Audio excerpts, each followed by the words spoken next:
Hello dear students, welcome back to Arena Tutorials. Today we will see second chapter of science, that is food and health. So let's start the class. If you are new to my channel, do subscribe it and make sure to hit the bell icon so that you would not miss any of my upcoming videos. Food and health. All living organisms need food to stay alive and keeping healthy. And we obtain our foods from plants as well as animals. Food is necessary for all living organisms, and for our proper growth and development, we need a wholesome as well as a balanced food. So the main motto of our life is to stay healthy. So to stay healthy, our body needs balanced diet, regular exercise, enough rest and protection from disease. So we will start with balanced diet. So देखो balanced diet होता क्या है? सबसे पहले balance diet पढ़ने से पहले ये जान लेते हैं कि डाइट हम किसको बोलते हैं. So the food which we eat is called a diet. Okay, जो खाना हम खाते हैं उसको हम लोग डाइट बोलते हैं. और बैलेंस डाइट किसको बोलते हैं? बैलेंस डाइट एक ऐसा फूड होता है जिसमें सारे न्यूट्रिएंट्स राइट अमाउंट में प्रेजेंट होते हैं. Okay, balance diet means a food और a diet with all the essential nutrients present in right proportion और right amount. अच्छा, अब ये न्यूट्रिएंट वर्ड एक आया. सो न्यूट्रिएंट क्या होता है? हम लोग सुने हैं कार्बोहाइड्रेट का नाम, प्रोटीन, फैट्स, वाइटामिन्स, मिनरल्स, ये सब का नाम हम लोग सुने हैं. ठीक है, सो यही सब चीज़ें को हम लोग न्यूट्रिएंट्स बोलते हैं. ये जितने भी चीज़ों का नाम हम लोग सुनते हैं like protein, fats, vitamins, minerals, all these are called nutrients. And do you know ये nutrients किस में होते हैं? So all these nutrients are present in the food which we eat. Like हम लोग मीट खाते हैं, वेजिटेबल्स खाते हैं, फ्रूट्स खाते हैं, मिल्क एंड मिल्क प्रोडक्ट्स को हम लोग कंज्यूम करते हैं. तो ये सारे न्यूट्रिएंट्स जितना भी खाना हम खाते हैं और जो जो आइटम हम खाते हैं उन सब में प्रेजेंट होते हैं. सो वन बाय वन हम लोग न्यूट्रिएंट्स के बारे में पढ़ेंगे. The first nutrient is carbohydrate. Carbohydrate is that nutrient which gives us energy. Okay? Carbohydrates को हम एनर्जी गिविंग फूड भी बोलते हैं और ये खाने से हम लोगों को क्विक एनर्जी मिलता है. And the energy with the help of that energy we can do various works.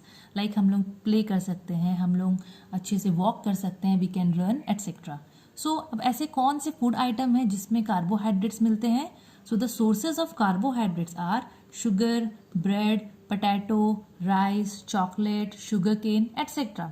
ये सब चीज़ों को खाने से हम लोगों को कार्बोहाइड्रेट्स मिलता है. Now one thing which is very important, carbohydrates can be stored if eaten in excess. अगर हम कार्बोहाइड्रेट वाले फूड आइटम को एक्सेस खाएंगे तो वो हमारे बॉडी में स्टोर हो जाता है in the form of fat. चर्बी जम जाता है हमारे बॉडी में. ओके, एंड उससे कंडीशन डेवलप होता है बॉडी में जिसको हम बोलते हैं ओबेसिटी. ओबेसिटी मीन्स मोटापा. सो कार्बोहाइड्रेट रिच फूड को खाना चाहिए बट ज़्यादा नहीं खाना चाहिए. इफ़ हम लोग उसको ज़्यादा खाएंगे तो हमारे बॉडी में वो स्टोर हो जाएगा in the form of fat and हम लोगों को ओबेसिटी कंडीशन फेस करना पड़ेगा. Now we will see proteins. So proteins are called body building nutrients. Proteins हमारे बॉडी को बिल्ड करने में मदद करता है. It helps for the proper growth of muscles as well as bones. अगर प्रोटीन वाले डाइट हम लोग नहीं खाएंगे तो हमारा बॉडी का प्रॉपर ग्रोथ एंड डेवलपमेंट नहीं होगा. हम लोगों का जो हाइट बढ़ता है वो भी मेनली प्रोटीन रिच डाइट खाने से ही बढ़ता है. जो छोटे बच्चे रहते हैं जिनको मीन्स प्रॉब्लम रहता है उनकी हाइट से, जिनका ग्रोथ नहीं होता, तो उनको ट्राई करना चाहिए दाल वाल खाने का, सोयाबीन, पल्सेस, ये सब खाने का कोशिश करना चाहिए बिकॉज ये सब चीज़ों में बहुत अमाउंट में प्रोटीन होता है. अगर हम लोगों को कभी कुछ लग जाता है तो वुंड हो जाता है. So at that time doctor suggest to eat proteinated food. Why? Because proteinated food खाने से हमारा जो वुंड होता है, जो हमारा वॉर्न आउट टिश्यूज होते हैं, वो लोग बहुत जल्दी रिपेयर हो जाते हैं. One important thing here is proteinated food should be eaten every day. हम लोगों को प्रोटीनेटेड फूड हमेशा खाना चाहिए. क्यों? बिकॉज ये हमारे बॉडी में स्टोर्ड होके नहीं रहता है. हर दिन हम लोगों को इसको कंज्यूम करना चाहिए. Now we will see some food items that are rich in protein.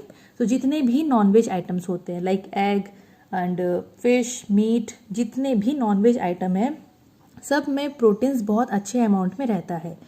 वैसे ही जो वेजिटेरियंस होते हैं उन लोगों को प्रोटीन सोयाबीन में मिलेगा, पल्सेस में मिलेगा, मिल्क प्रोडक्ट्स भी वो लोग खाते हैं, मिल्क के सब में प्रोटीन बहुत अच्छे अमाउंट में प्रेजेंट होता है। एंड एक चीज़ याद रखिएगा, सोयाबीन एक ऐसा फूड आइटम है जिसमें मैक्सिमम प्रोटीन पाया जाता है। Now fats. So fats are known as energy giving food. हम लोग कार्बोहाइड्रेट के बारे में पढ़े हैं, जैसे कि कार्बोहाइड्रेट हम लोगों को एनर्जी प्रोवाइड करता था, सिमिलरली उसी तरीके से fats also provide us energy, लेकिन यहाँ पर फैट्स हम लोगों को ज़्यादा अमाउंट ऑफ एनर्जी प्रोवाइड करेगा and we can use that energy to work, to play and to do our various activities. तो सम सोर्सेज ऑफ फैट्स, किस में मिलता है हम लोगों को फैट्स? चीज़, मिल्क, घी, वेजिटेबल ऑयल एट्सेट्रा। अभी हम लोग पढ़ेंगे about vitamins and minerals. So vitamins and minerals हम लोगों के बॉडी में एकदम स्मॉल अमाउंट में चाहिए एंड मेन इसका एडवांटेज होता है that it protect us from disease. ये हम लोगों को बीमारी से दूर रखता है एंड बचा के रखता है। सो प्रोटीन वाली चीज़ें खाने से क्या होता है? It keeps our body fit. ये हमारे बॉडी को fit and prevent disease, means body को फिट रखता है एज वेल एज बीमारी को दूर रखता है। मिनरल्स लेने से क्या होता है? It helps in the growth as well as development of the body. So अब हम ऐसा क्या चीज़ खाएं जिसमें विटामिन एंड मिनरल्स भरती हो? तो हम लोगों को fresh fruits as well as vegetables खाना चाहिए। तो ये सब चीज़ें खाने से हम लोगों को बीमारी जल्दी से नहीं होगा। Then number 5 is roughage. So roughage का मतलब it is the fibre content of the food. Means roughage एक ऐसा न्यूट्रिएंट है जिससे क्या होता है, मेनली हम लोगों का जो डाइजेशन प्रोसेस होता है वो बहुत ही यूनिफॉर्म, बहुत ही स्मूथ एंड बहुत ही इजी होता है। सो हम लोगों को ट्राई करना चाहिए कि हम लोग मेनली रफेज वाला आइटम हम लोगों के डाइट में इंक्लूड करें। अभी क्या खाने से हम लोगों को रफेज मिलेगा? सो नॉर्मली हम जो सैलड खाते हैं उसमें रफेज होता है। सैलड खाने से क्या होता है? हम लोगों को डाइजेशन का कोई भी इशू नहीं होता। सो raw fruits and vegetables they have sufficient amount of fibers in it. Now we will see water. So water के बारे में तो हम लोगों को पता है कि water क्या होता है? पानी। and water is very important for our life, for our body. हम लोगों को पानी बहुत पीना चाहिए। हम लोग जो पानी पीते हैं वैसे वाटर हमारे बॉडी से रिलीज भी हो जाता है in the form of sweat and urine. So उसके लिए उसको मैनेज करने के लिए हम लोगों को सफिशिएंट अमाउंट ऑफ वाटर लेना चाहिए। हमारे बॉडी में वाटर का बहुत इंपॉर्टेंट रोल होता है, बहुत इंपॉर्टेंट काम होता है, जैसे कि it regulates our body temperature. इसका मतलब होता है, देखो रेगुलेट का मतलब होता है कंट्रोल करना। सो वाटर हमारा बॉडी का टेम्परेचर को कंट्रोल करता है as well as it helps in the digestion and growth of body.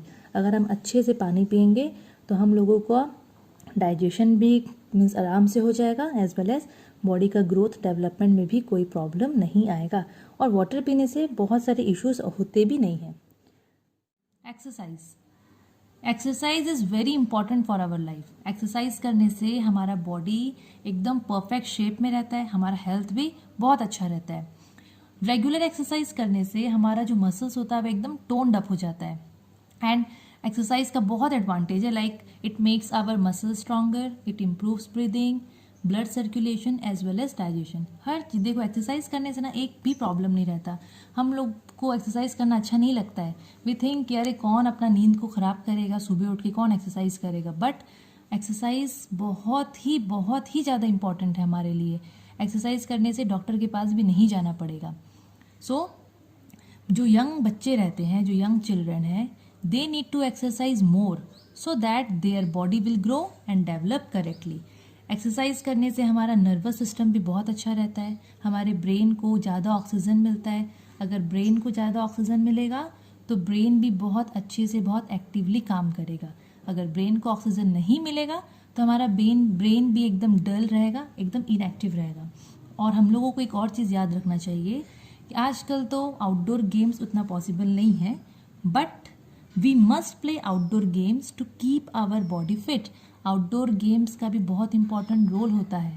पहले तो बच्चे लोग आउटडोर गेम्स बहुत खेलते थे, बट आजकल सिर्फ फ़ोन ओनली फ़ोन को वो लोग यूज़ करते हैं। सो वी मस्ट ट्राई और we should try to do exercise on a regular basis for at least half an hour.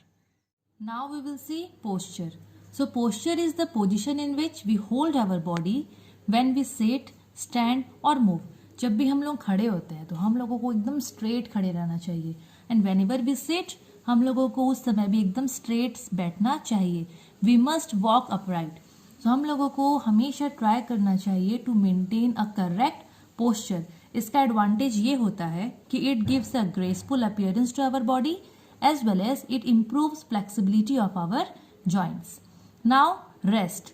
So rest तो सबसे फेवरेट वर्ड होता है हम सबका।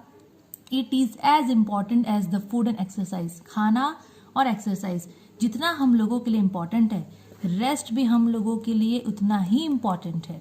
रेस्ट से हम लोगों को फ्रेशनेस मिलता है। Obviously it gives us freshness. A good sleep is also important because हम लोग काम करते करते जब थक जाते हैं तो और हमारे पास उतना एनर्जी नहीं होता है कि हम अपना काम को कंटिन्यू करें। सो उस समय बेस्ट ऑप्शन है टेक रेस्ट।